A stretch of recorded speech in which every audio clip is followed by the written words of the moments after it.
જય સ્વામિનારાયણ, નમસ્કાર, welcome to રીપી learning hub. વિદ્યાર્થી મિત્રો, લાસ્ટ સેશનની અંદર આપણે ઓક્સિડેશન રિડક્શન જોડે. હવે આજના સેશનમાં મિત્રો ઓક્સિડેશન આંક એટલે શું એ આપણે જોઈ ગયા. તો હવે એને નક્કી કેમ કરીશું આપણે એની વાત કરવાના છીએ. તમે જોયું બધાએ ઇલેક્ટ્રોન કેવી રીતે દૂર થાય છે અને કેવી રીતે સામેનામાં ભળે છે, બરાબર. તો આજનો આપણો મુખ્ય ટોપિક છે મિત્રો ઓક્સિડેશન આંક નક્કી કરવાના નિયમો. તો ઓક્સિડેશન આંકના નિયમો કેવા હોય મિત્રો? તો ઘણા બધા તત્વોનું આપને પિરિયોડિક ટેબલ આવડી ગયું છે, બરાબર. તમે જો તો સમૂહ નંબર 1 એટલે આલ્કલી તત્વો છે, સમૂહ નંબર 2 એટલે આલ્કલાઇન અર્ધ ધાતુ તત્વો છે, સમૂહ નંબર છેલ્લેથી વાત કરું તો 18 જે છે નિષ્ક્રિય વાયુ સમૂહ છે, એની આગળ 17 એટલે હેલોજન સમૂહ છે, એની આગળ 16 એટલે ઓક્સિજન સમૂહ અથવા તો ચાલ્કોજન તત્વો કહેવાય, એની આગળ ફોસ્ફરસ સમૂહ આવે, એની આગળ કાર્બન સમૂહ આવે, એની આગળ બોરોન ફેમિલી આવે, નીચે વચ્ચેના ભાગમાં ડી બ્લોક આવે જેની મલ્ટી ઓક્સિડેશન સ્થિતિઓ જોવા મળશે. બધું જ આપણે આ ચેપ્ટરમાં જોઈશું. તો સૌથી પહેલું ઓક્સિડેશન આંકના નિયમમાં સૌથી પહેલું મુક્ત તત્વની વાત કરવાના. કોઈ પણ મુક્ત તત્વનો ઓક્સિડેશન આંક હંમેશા કેવો લેવામાં આવે છે? શૂન્ય લેવામાં આવે છે. કેવો લેવામાં આવે? શૂન્ય. તમે કોઈ પણ જગ્યાએ સમીકરણ જોશો, દાખલા તરીકે અહીંયા હું એક સમીકરણ લખી નાખું Zn વત્તા CuSO4 અથવા Cu+2 તો give Zn+2 વત્તા Cu સોલિડ. આ સોલિડ છે, આ કોઈ આયન છે, આ પણ આયન બની ગયો અને આ પાછો સોલિડ બની ગયો. તો આ બંને મુક્ત છે. જો આ અને આ બંને મુક્ત તત્વ છે તો એની ઓક્સિડેશન સ્થિતિ હંમેશા કેવી લેવાય? 0 લેવાય. કોઈ જગ્યાએ કોઈ આ સિવાયના કોઈ પણ તત્વ હોય, દાખલા તરીકે મેં અહીંયા 3-4 નામ લખ્યા છે, આયોડિન, ક્લોરીન, ઓક્સિજન, કોઈ પણ હોય મિત્રો, O જનરલી O નહીં હોય પણ O હંમેશા O2 સ્વરૂપે હશે. મારો તમને કહેવાનો મતલબ એમ છે કે કોઈ પણ તટસ્થ તત્વ હોય, તત્વ કે જે પરમાણુ સ્વરૂપે પણ હોઈ શકે, અણુ સ્વરૂપે પણ હોઈ શકે, તો મુક્ત તત્વનો હંમેશા ઓક્સિડેશન આંક કેવો લેવાનો? 0. બીજું, સમપરમાણુય અણુ હોય, મતલબ કે તમે નીચે અણુ જુઓ તો એક સમાન પરમાણુ, કેવા? એક સમાન પરમાણુ ના બનેલા H2O2 N2 Cl2 P4 S8. તો આ જે S8 છે, P4 છે, Cl2 છે, તમે જો Cl 2 સમાન પરમાણુનો બન્યો, P4 4 પરમાણુનો બન્યો, S8 8 પરમાણુનો બન્યો, તો બધા જ સમાન છે એટલે એનો ઓક્સિડેશન આંક કેવો ગણાય છે? 0 ગણાય. તમે ખાસ યાદ રાખજો. દાખલા તરીકે હું સમીકરણ આમ લખું P4 વત્તા O2 5O2 લખી નાખું અને અહીંયા લખી નાખું P4O10. તો મિત્રો આની ઓક્સિડેશન સ્થિતિ 0 કહેવાય અને આ 5 ઓક્સિજન છે એની ઓક્સિડેશન સ્થિતિ 0 જ કહેવાય. કેમ 0? તો કે O2 છે એ અહીંયાથી આવ્યું. જો ઓક્સિડેશન આંક કેવો લેવાય? મુક્ત અવસ્થામાં 0. ફોસ્ફરસ અણુ છે તો એનો પણ કેવો લેવાય? 0. ઓકે, ચાલો નેક્સ્ટ. કોઈ પણ તત્વના અપર રૂપ હોય તો પણ ઓક્સિડેશન સ્થિતિ કેટલી ગણાશે? 0. હવે અપર રૂપો તો આપણે ઘણા બધા જોયા. કાર્બનનો અપર રૂપ કયો? હીરો, ગ્રેફાઇટ ને ફુલેરિન. એમાં ફુલેરિન છે એ પ્રમાણિત છે, સાંભળજો બરાબર. આ કેવું છે? પ્રમાણિત. એટલે કે સ્ટાન્ડર્ડ જ્યારે વાત કરવામાં આવે તો ગ્રેફાઇટ ને વિચારાય. હીરો મોંઘો ખરો પણ સ્ટાન્ડર્ડ નથી. હીરો મોંઘો ખરો પણ સ્ટાન્ડર્ડ નથી. શું મિત્રો હીરો લોહચુંબક સાથે ચોંટી જતો હશે? ના ચોંટે. જો કોઈ હીરો લોહચુંબક સાથે ચોંટે તો સમજી લેવાનું કે એ આર્ટિફિશિયલ હીરો છે. શું છે? આર્ટિફિશિયલ હીરો છે. મતલબ કે વચમાં તમે જો ને હીરાના કારખાનાઓમાંથી બધા રેકેટ પકડાયેલા, તો એ શું બતાવે? ભાઈ કે હીરો એ લોહચુંબક સાથે ચોંટે છે, તો ચોંટતો હીરો કોઈ દિવસ કુદરતી હોતો નથી.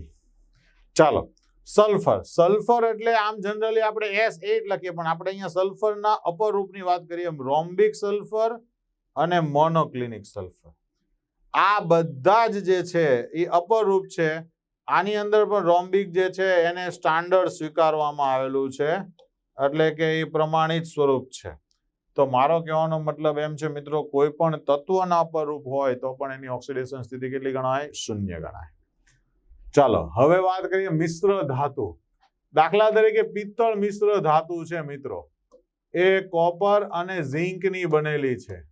તો આમાં તમે કોપરની ઓક્સિડેશન સ્થિતિ ગણો તો પણ 0 જ કહેવાય અને ઝિંકની ઓક્સિડેશન સ્થિતિ પણ કેવી ગણાય? 0 જ કહેવાય. એટલે કે મિશ્ર ધાતુ કોઈ પણ હોય એ મિશ્ર ધાતુમાં રહેલા બધા જ ઘટકોની ઓક્સિડેશન આંક કેટલી ગણવામાં આવે? 0 ગણાય. ઓકે, ચલો નેક્સ્ટ. સંકીર્ણ સંયોજન. સંકીર્ણ સંયોજન એટલે મિત્રો ચોરસ બોક્સ વાળું હોય. કેવું હોય? ચોરસ બોક્સ વાળું હોય. દાખલા તરીકે એક સિમ્પલ વાત કરો, આ KMnO4. તો Mn તમે જુઓ તો ડી વિભાગનું હશે. S અને P માં તો અપવાદરૂપ તત્વો સંકીર્ણ બનાવે, પણ ડી વિભાગના બધા તત્વો સંકીર્ણ બનાવે. એટલે તો આ Mn જે છે એ ડી વિભાગમાંથી આવ્યું. તો ડી વિભાગના તત્વો સંકીર્ણ બનાવે તો એની બાજુમાં જે ઇલેક્ટ્રોન દાતા સમૂહ છે, ઇલેક્ટ્રોન દાતા, એ ઋણ આયન પણ હોઈ શકે, કોઈ તટસ્થ અણુ પણ હોઈ શકે. આ બધાને કહેવામાં આવે લિગેન્ડ કહેવાય. શું કહેવાય? લિગેન્ડ. જે કોઈ ઋણ આયન કે તટસ્થ અણુ ઇલેક્ટ્રોન યુગ્મનું દાન કરે ધન સંક્રાંતિ ધાતુ પરમાણુને અને સ્વર્ગ સહસંયોજક બંધથી જોડાય તો એને કહેવામાં આવે લિગેન્ડ. શું કહેવાય? લિગેન્ડ. તો મારો કહેવાનો મતલબ એમ છે, જો તટસ્થ લિગેન્ડ હોય, કયું લિગેન્ડ હોય? તટસ્થ, તો એનો ઓક્સિડેશનાંક કેવો બની જાય? 0 બને. હવે તટસ્થ લિગેન્ડોના મિત્રો મેં બહુ બધા નામ લખ્યા. જો NO નાઇટ્રોસિલ, CO કાર્બોનિલ, PY પીરિડીન, આને કહેવાય મિથાઇલ એમાઇન. પાણી માટે શબ્દ છે એકવા. એમોનિયા માટે એમ્માઇન. શું છે? એમ્માઇન. કોની માઇન? એમ્માઇન. EN મિત્રો જુઓ, EN કેવી રીતે લખાય? તો CH2 NH2 NH2. આ N અને આ N એ ઇલેક્ટ્રોન યુગ્મ દાન કરશે, પણ આને કહેવામાં આવે ઇથેન 1,2 ડાયએમાઇન કહેવાય. શું કહેવાય? ઇથેન 1,2 ડાયએમાઇન. PTN તો 3 કાર્બન લેવાના, પહેલા અને છેલ્લા સાથે એમોનિયાનો NH2 જોડી દેવાનો, બાકી વધ્યા એ બધા હાઇડ્રોજન લખી દેવાના. અને સોરી, PTN છે ને એટલે વચ્ચેના કાર્બન સાથે પણ એક તમારે NH2 સમૂહ જોડવો પડશે. એટલે વચ્ચેનો કાર્બન CH2 છે તો એ CH થઈ જશે ને NH2 એની સાથે જોડાઈ જશે. એટલે કે પ્રોપેન 1 2 3 ટ્રાયએમાઇન. પ્રોપેન 1 2 3 ટ્રાયએમાઇન. આ એનું IUPAC નામ થઈ ગયું. જો અક્ષર તો કેવા શોર્ટકટમાં આવી ગયા. ઇથિન 1 2 ડાયએમાઇન, PTN પ્રોપેન 1 2 3 ટ્રાયએમાઇન, PN પણ આવે પ્રોપેન 1 3 ડાયએમાઇન. તો આ બધા તટસ્થ છે એટલે આનો ઓક્સિડેશન સ્થિતિ કેવી ગણીશું આપણે? 0. તમારે આ યાદ રાખવું પડશે. મિત્રો તમે જો પાણીને એકવા કહેવાય. તમે જ્યાં જ્યાં પાણીને લગતું કઈ કામ જોશો ને તો બધામાં એકવા શબ્દ હશે. દાખલા તરીકે પાણીનું શુદ્ધિકરણ કરતું એક ફિલ્ટર એકવા ગાર્ડ કંપનીએ નામ આપી દીધું. આપણે એમ થતું હશે આ લોકોને એકવા ક્યાંથી શબ્દ મળ્યો? તો એકવા એક પાણીનું એક કેમિકલી નામ છે. કોમ્પ્લેક્સ કમ્પાઉન્ડ જેને કહીએ સંકીર્ણ સંયોજનો એની અંદર એકવા કહેવાય. પછી તમે જુઓ aqua park, Aqua Amazia, Aqua Imagica છે ને નામ. તો આ બધા નામ શું બતાવે છે? કે પાણી સાથે સંકળાયેલો પાર્ક છે. તો પાણી એટલે શું છે મિત્રો? એકવા. ઓકે, ચાલો નેક્સ્ટ વાત કરીએ આલ્કલી ધાતુ. કઈ કઈ આલ્કલી ધાતુ હોય મિત્રો? તો જનરલી તમે રેડોક્સમાં યુઝ કરશો lithium, sodium, potassium, rubidium, caesium, francium. અહીંયા આવે પહેલી લિથિયમ. બધી જ આલ્કલી ધાતુ.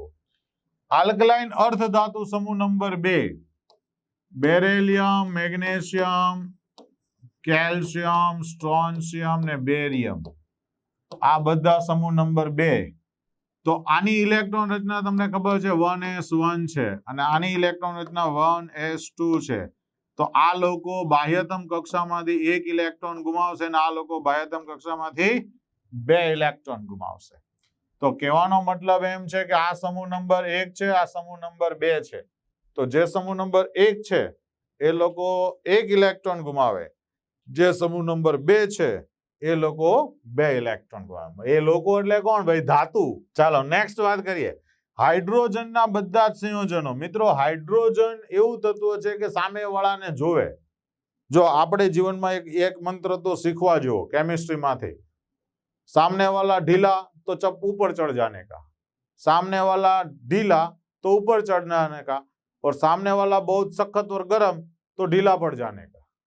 आ केमिस्ट्री नो मारवाड़ी नियम है.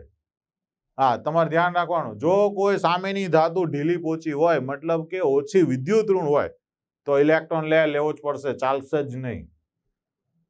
બરાબર? પણ જો સામેવાળું ઢીલું હોય કે એ આપણને આપી દે એમ હોય છે, તો આપણે ઇલેક્ટ્રોન લઈ લેવાનું. બહુ સ્ટ્રોંગ છે કે નહીં લેવો તો આપણે લઈ, ભાઈ તું મને આપી દે ને દોસ્ત. બરાબર? શું નિયમ આવ્યો આપણો મિત્રો? મારવાડી નિયમ કેવો થયો? सामने वाला ढीला तो ऊपर चढ़ जाने का, सामने वाला स्ट्रॉन्ग तो ढीला पड़ जाने का. ठीक है? चलो, तो आ हाइड्रोजन તમે જો કોઈ પણ વિદ્યુત ઋણ તત્વ, જો હું એરો મારો, ક્લોરીન, ઓક્સિજન, નાઇટ્રેટ, ઓક્સિજન, તો એ ગમે ત્યારે હશે, તો જો વિદ્યુત ઋણ તત્વ સાથે વધુ વિદ્યુત ઋણ તત્વ સાથે જોડાય તો હાઇડ્રોજન હંમેશા +1 બનશે. કેવો બનશે? +1.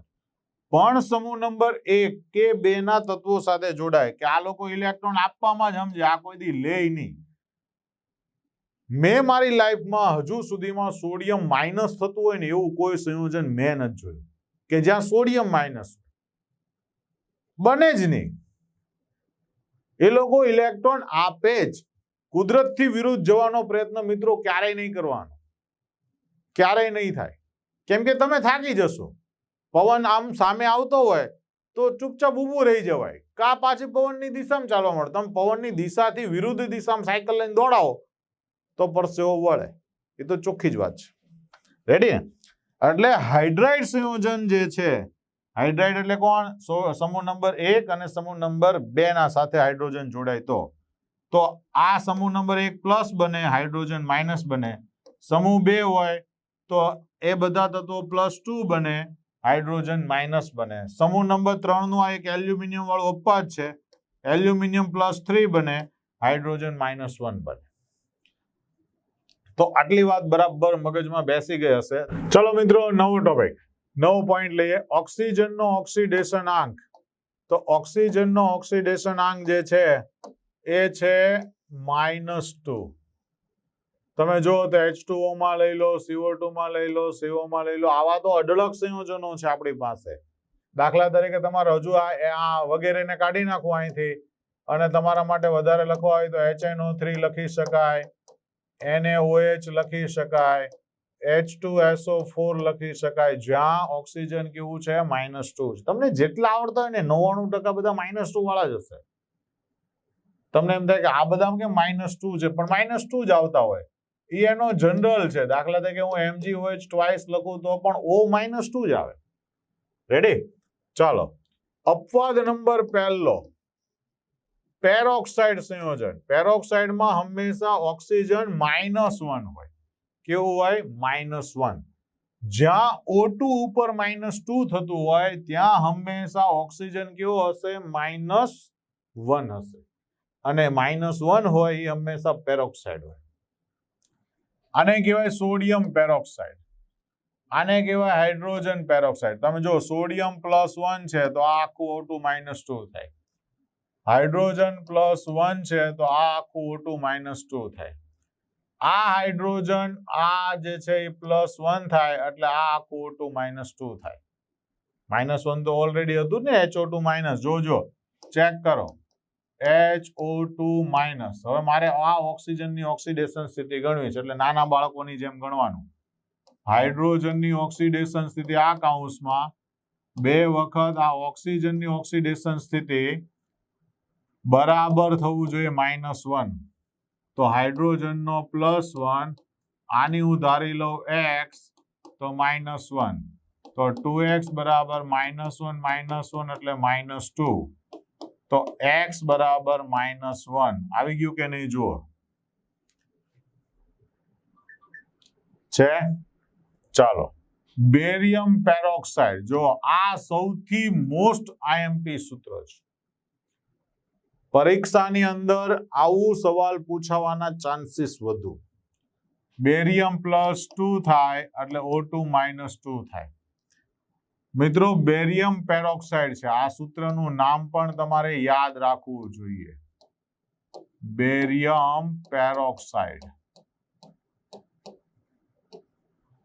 શું છે? Barium peroxide.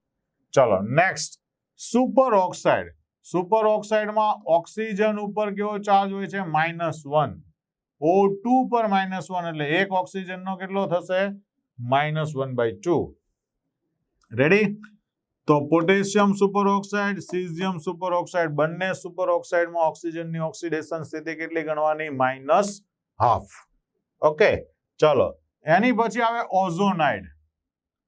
એ પહેલા આપણે આ ભાગને ચેકી નાખીએ એટલે તમને ઓઝોનાઇડ શબ્દ દેખાય. રેડી? ચલો ઓઝોનાઇડ. ઓઝોનાઇડમાં મિત્રો O3 ઉપર -1 હોય. ઓઝોનમાંથી બેનો શબ્દ ઓઝોનાઇડ, તો O3 ઉપર -1, તો એક ઓક્સિજનનો ઓક્સિડેશન સ્થિતિ કેટલી આવી? -1/3. બરાબર?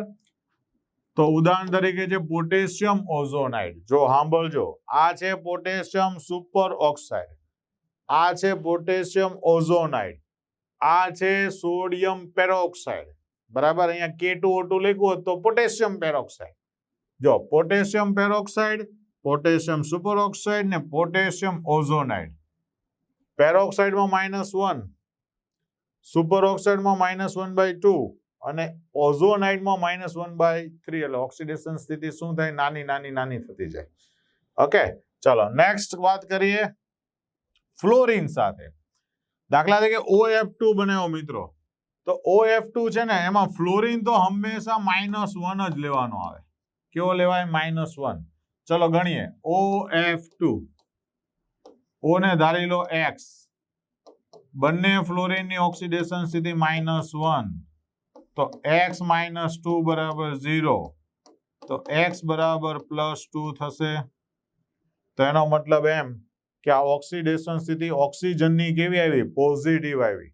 જો મેં એવું કીધું તું મારવાડી નિયમમાં, सामने वाला ढीला तो इलेक्ट्रॉन दे देने का, सामने वाला बहुत स्ट्रोंग है કે ઇલેક્ટ્રોન આપવાનો જ થશે મને, તો એ આપણે લઈ લેવું પડશે. રેડી? આપણો મારવાડી નિયમ છે ને. તો જો આણે ઇલેક્ટ્રોન લીધું, ટૂંકમાં વધુ વિદ્યુત ઋણ છે. જો ઓક્સિજન કરતા ફ્લોરિનની વિદ્યુત ઋણતા કેવી છે? વધુ છે. રેડી? એટલે ફ્લોરિને ઇલેક્ટ્રોન લીધા અને ઓક્સિજને ઇલેક્ટ્રોન આપ્યા એટલે પ્લસ. ઓકે, ચાલો નેક્સ્ટ મિત્રો O2F2 લઈએ તો સેમ સિચ્યુએશનમાં તમે સમજી શકો. O2F2 હોય તો O2F2 તો આ 2x થશે, 2 સાથે f ની -1, ટોટલ 0, તો 2x બરાબર 2, તો x બરાબર +1 થાય ને. તો ઓક્સિજનનો ઓક્સિડેશન અંક કેટલો આવ્યો? +1. વિદ્યાર્થી મિત્રો, ફ્લોરિન સાથે જ્યારે ઓક્સિજન જોડાય ત્યારે હંમેશા પોઝિટિવ જ આવે. ખાલી ઓક્સિજન નહીં, ફ્લોરિન સાથે જે બી કોઈ તત્વો જોડાય, બધા જ તત્વોનો ઓક્સિડેશન અંક કેવો હોય? પોઝિટિવ જ હોય. કેમ કે આખા આવર્ત કોષ્ટકની અંદર ફ્લોરિન સૌથી વિદ્યુત ઋણ તત્વ છે, અને જેટલો વિદ્યુત ઋણ તત્વ વધુ હોય એટલો ઇલેક્ટ્રોન લેવાનો, તો સામેવાળાને ફરજિયાત આપવો જ પડવાનો. તો મિત્રો હવે વાત કરીએ આયોનિક ઘનમાં. આયોનિક ઘન એટલે એક ધન હોય અને બીજો ઋણ હોય, એવા બે આયન જ હોય.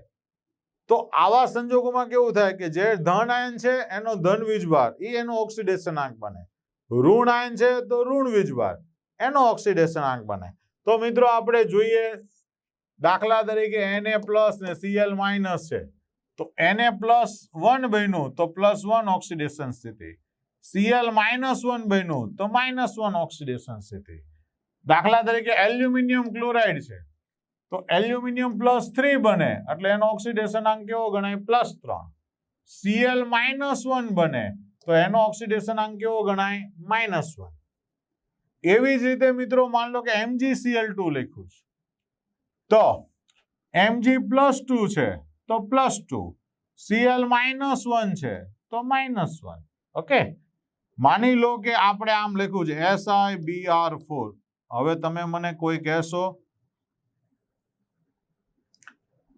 ચાલો તો આ જે છે અમારે આના બે ભાગ પાડવા છે. આમ તો Si કેવું બનશે અને Br કેવું બનશે? તો હવે તમને બધાને ખબર કે બ્રોમિન એટલે હેલોજન સમૂહ, હેલોજન સમૂહ એટલે -1 જ બને, એટલે Br -1 બને એટલે એનો ઓક્સિડેશનાંક -1 કહેવાય. તો સામે સિલિકોન +4 બનતું હશે એટલે એની ઓક્સિડેશન સ્થિતિ કેવી બને? +4. ઓકે, આયોનિક સંયોજનો 99% કેસમાં પહેલો સમૂહ અને બીજા સમૂહના જ હોય. આ તો મેં તમને ખાલી જસ્ટ ઉદાહરણ આપ્યું છે, બરાબર? ચાલો નેક્સ્ટ વાત કરીએ મિત્રો બહુપરમાણુય આયન. બરાબર જોજો, બહુપરમાણુય આયન એટલે શું? જો આ જો સલ્ફર + 4 ઓક્સિજન, આ બધાના ઓક્સિડેશનાંકનો બેઝિક સરવાળો કરો ને, આયનોના વીજભાર અને તેના ઓક્સિડેશનાંકનો બેઝિક સરવાળો કરીએ ત્યારે આ ઉપરનો વીજભાર મળે છે. ફરીથી એકવાર કહું, બરાબર સમજજો.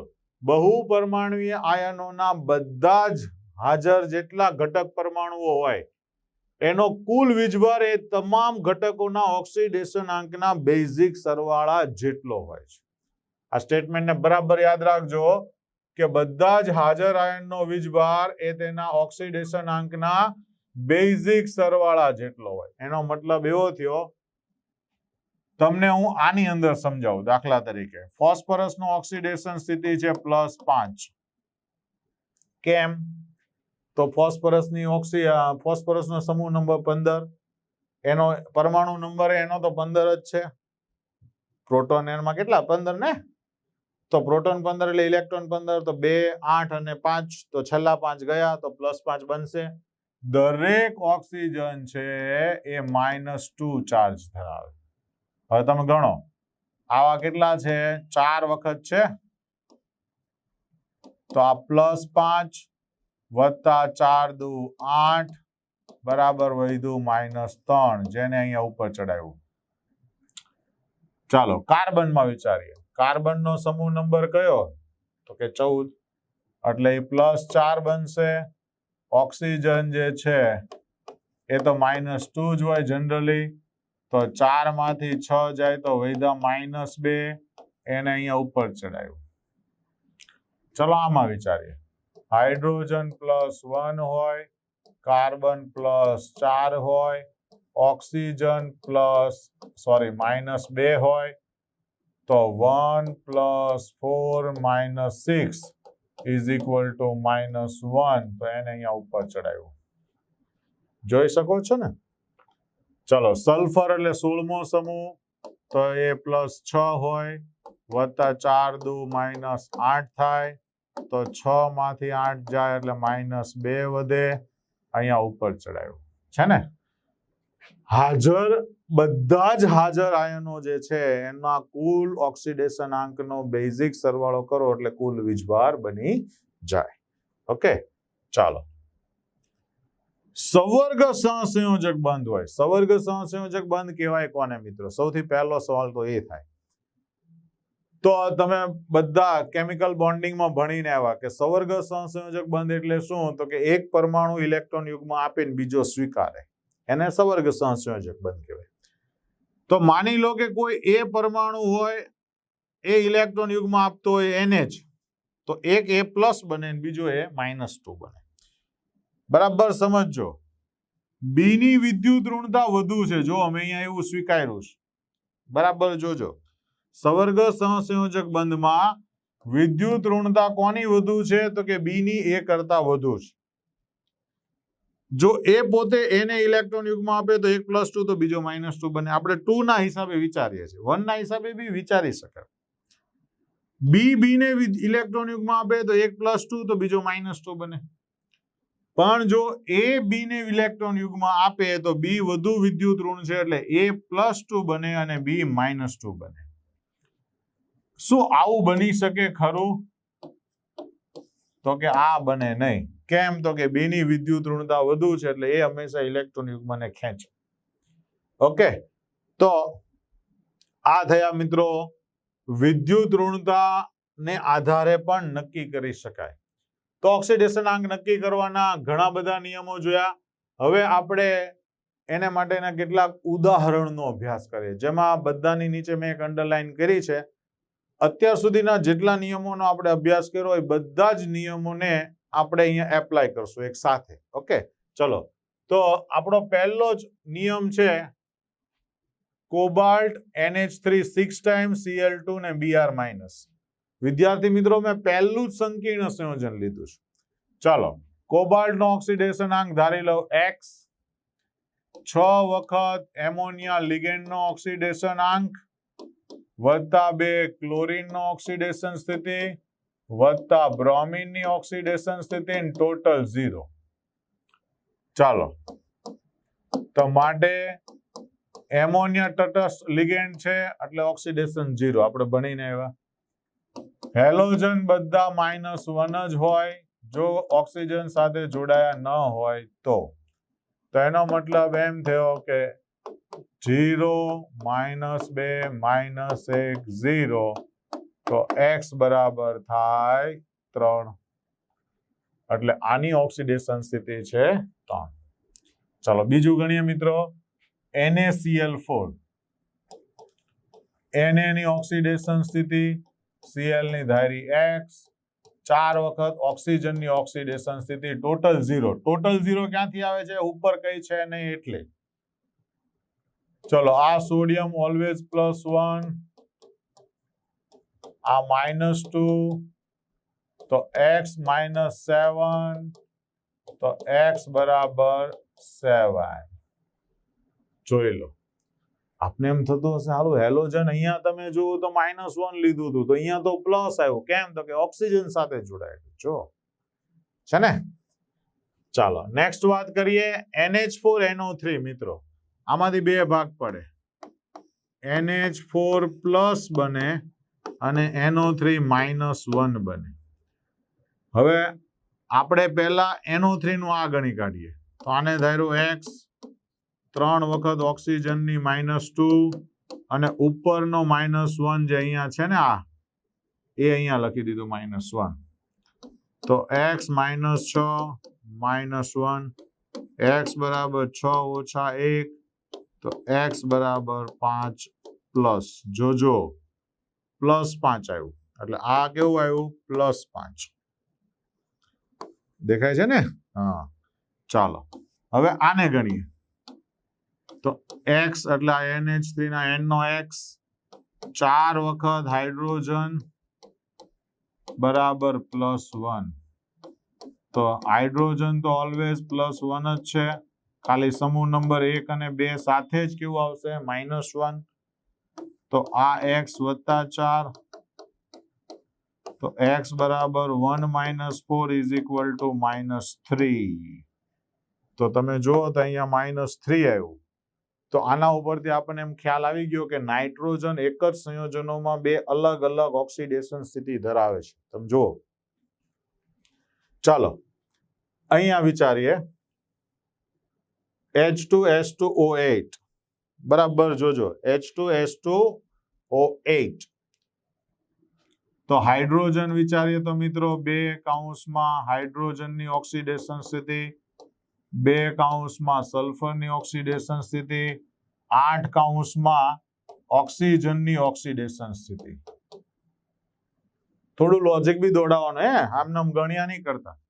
જોજો +1 સલ્ફરનો ધારી લીધો x, 8 - 8 ઓક્સિજનનો -2 0 2 × 2 2x -16 બરાબર 0, તો 2x બરાબર 14, તો x બરાબર 7. વિદ્યાર્થી મિત્રો આ જવાબ પહેલો જ આપ્યો હોય. જ્યારે આ સંયોજન પૂછે ને તો આ જવાબ પહેલો જ આપ્યો હોય, પણ આ જવાબ ખોટો છે. કેમ સર, તમને કેમ એવું લાગે? તો એનું કારણ કહો મિત્રો. S એટલે સલ્ફર. સલ્ફરની ઇલેક્ટ્રોન રચના છે 2, 8 અને 6. તો મેક્સિમમ 6 દૂર થાય એટલે સલ્ફરની મહત્તમ ઓક્સિડેશન સ્થિતિ 6 જ આવે. 6 કરતા મોટી આવી એટલે સમજી લેવાનું કે એ જવાબ આપણો ખોટો છે. હવે ખોટો છે તો એનું કારણ કહી દો કેમ ખોટો છે. જો આનું બંધારણ સૂત્ર દોરું ને આ, તો એવું આવું દોરી શકાય.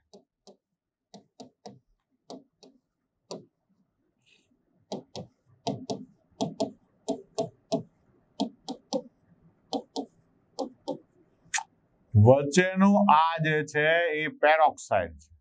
શું છે? પેરોક્સાઇડ. તો મિત્રો હવે હું આટલા ભાગને કાઢી નાખું છું. આટલા ભાગને કાઢી નાખું છું. બરાબર?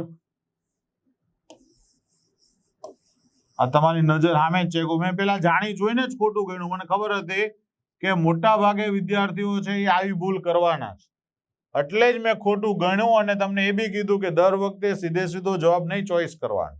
ચાલો હવે તમે જો આ 2 સ્ટાર દોરી દો છો, એ પેરોક્સાઇડ છે. તો 2 હાઇડ્રોજન વત્તા 2 સલ્ફર. હવે ઓક્સિજન ગણો. 1 2 3 4 5 ને 6. 6 ઓક્સિજન કેવા છે? તો કે O-2 છે. આ બધા -2 છે, પણ આ 2 જ -1 વાળા છે. એટલે 2 ને હું લખી દઉં O-1 અને ટોટલ 0. તો મિત્રો 2 એકા 2, આ ધારી લીધું x, આનું -2, આનું -1, 0.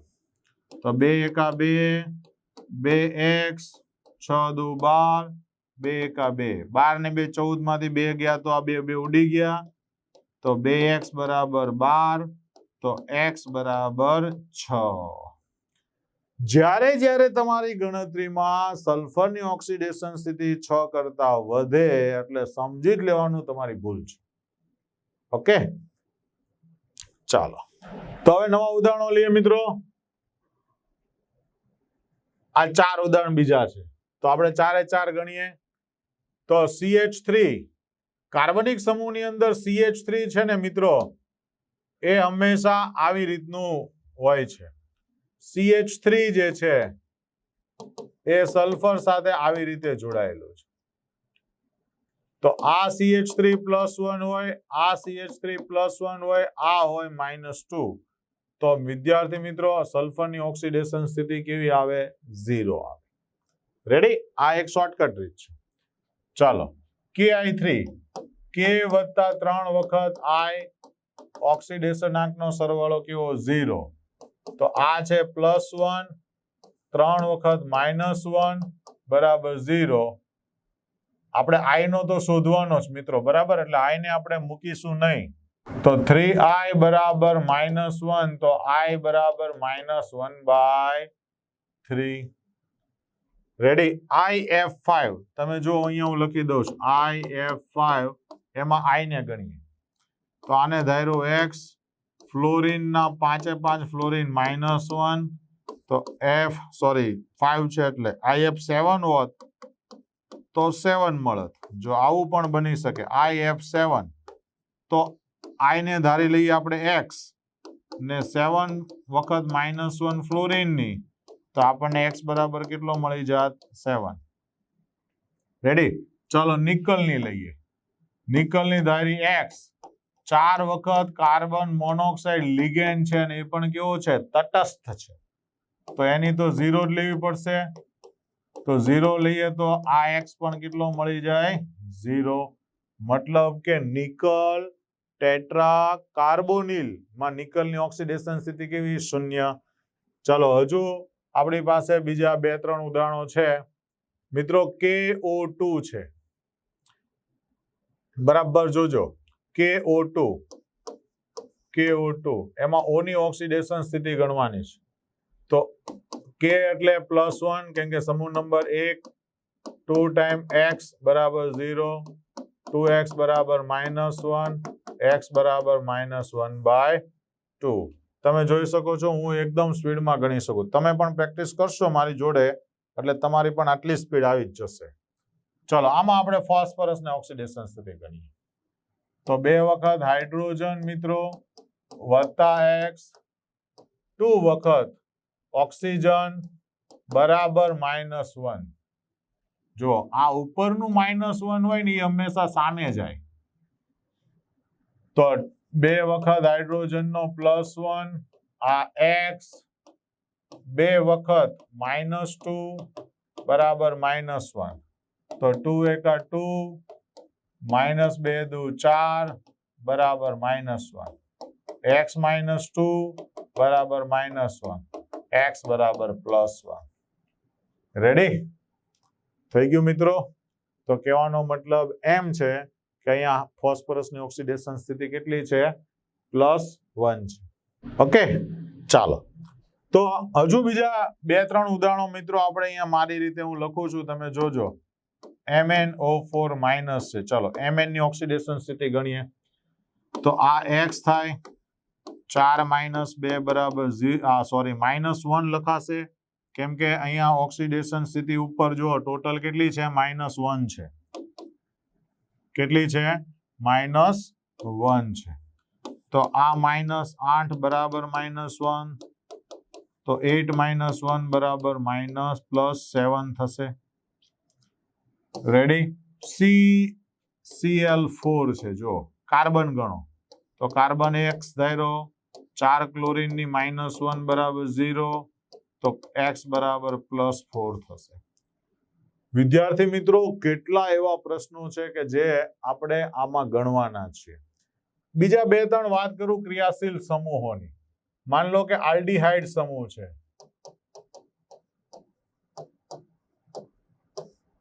CHO ધરાવે છે માન લો કે હું H જોડી દઉં તો મિત્રો તમે જાણો છો એને આમ લખાય તો આ -2 થાય આ -2 થાય બંને હાઇડ્રોજન +1 થાય તો આની ઓક્સિડેશન સ્થિતિ 0 આવે એનો મતલબ એમ થયો કે ફોર્માલ્ડિહાઇડ આ સૂત્ર કોનું મેં લખેલું મિત્રો ફોર્માલ્ડિહાઇડ નું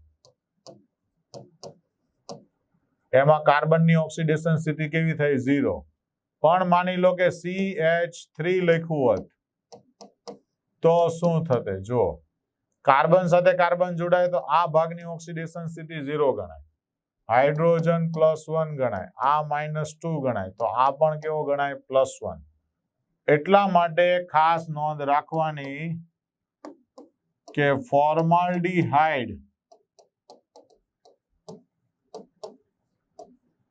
સિવાયના આલ્ડીહાઇડ